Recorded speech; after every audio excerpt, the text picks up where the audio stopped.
और मध्य प्रदेश में सबसे अधिक तापमान ग्वालियर चंबल अंचल में दर्ज हो रहा है और ग्वालियर का पारा लगातार 44 डिग्री सेल्सियस से ऊपर बना हुआ है।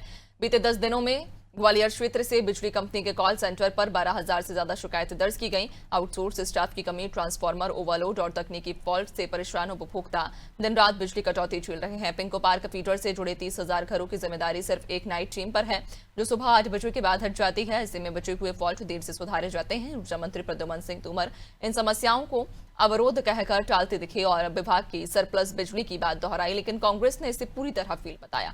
विधायक सतीश सिकरवार ने कहा कि मंत्री और विभाग दोनों जनता की पहुंच से बाहर हैं। बिजली कंपनी के महाप्रबंधक का कहना है कि कहीं बिजली कटौती नहीं, बस मेंटेनेंस या निर्माण के चलते सप्लाई बाधित होती है। बस है, मध्य प्रदेश में कोई कमी नहीं है। अब आप ये समझ लीजिए, मैं फिर आपसे कहना चाहता हूँ, तानसेन नगर में कल एक पेड़ गिर गया, तो इसको क्या करना चाहिए बताइए। बिजली की कमी है कि एक्सीडेंटल घटना है, अवरोध है।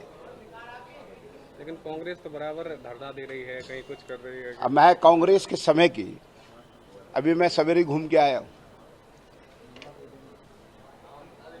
100 में से अगर 90 लोगों से 100 लोगों से मिलता हूँ तो 90 लोग कह रहे हैं कि कांग्रेस से समय से बिजली बेहतर है।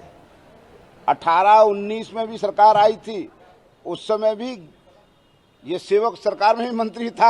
आज ही एक ही अखबार में छपा है, एक अखबार में, कि ग्वालियर महानगर की सभी जोनों की मिला के 10,000 बिजली की कंप्लेंट है। अगर ऊर्जा मंत्री का बयान सही है, ऊर्जा मंत्री सरकार कह रही है वो सही है, तो 10,000 कंप्लेंट केवल ग्वालियर जिले की हैं। पूरे प्रदेश का क्या हाल होगा? जनता बेहाल है, कंप्लेंट पे कंप्लेंट कर रही है, कोई सुनने वाला नहीं है, फोन उठाने वाला नहीं है। मंत्री जी खुद अगर उसमें फोन लगाते हैं, उनको खुद कतार में लगा दिया जा रहा है। ऊर्जा विभाग उनकी कंट्रोल से बाहर है। ऊर्जा विभाग मंत्री की सुन नहीं रहा है। ऊर्जा विभाग आम जनता को कतरने में लगा हुआ है और मंत्री जी को कतार में लगा दिया है। इसीलिए मंत्री जी अपना ऐप छुपाने के लिए तंबू में डाले हुए हैं, सरकार की चीचलीदर करा रहे हैं। 50 रुपए की बिजली बचाने के लिए सरकार का सत्ता का दुरुपयोग करके 1 लाख रुपए पर डे खर्च करा रहे हैं। संज्ञान में तो ऐसा नहीं है कि कई घंटों तक लाइट गुल रहती है, मेंटेनेंस के नाम पर नहीं।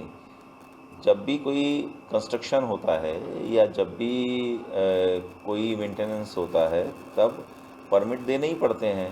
परमिट दिए बिना कोई भी कार्य न तो कंस्ट्रक्शन का पॉसिबल है, ना मेंटेनेंस का पॉसिबल है।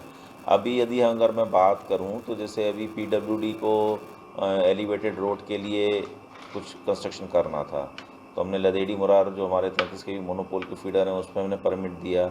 अभी हमको एक राजपाएगा में ऑगमेंटेशन करना था, उसके लिए हमने परमिट लिया। इस तरह के जो वर्क्स हैं उनके लिए परमिट लेना पड़ता है। अभी इस समय हम मेंटेनेंस के लिए भी कोई परमिट नहीं दे रहे हैं, मेजर परमिट, क्योंकि इस समय गर्मी इतनी ज़्यादा है। हमारा मानना यह है कि इस समय सप्लाई की आवश्यकता है, तो हम मेंटेनेंस के लिए कोई परमिट नहीं देते।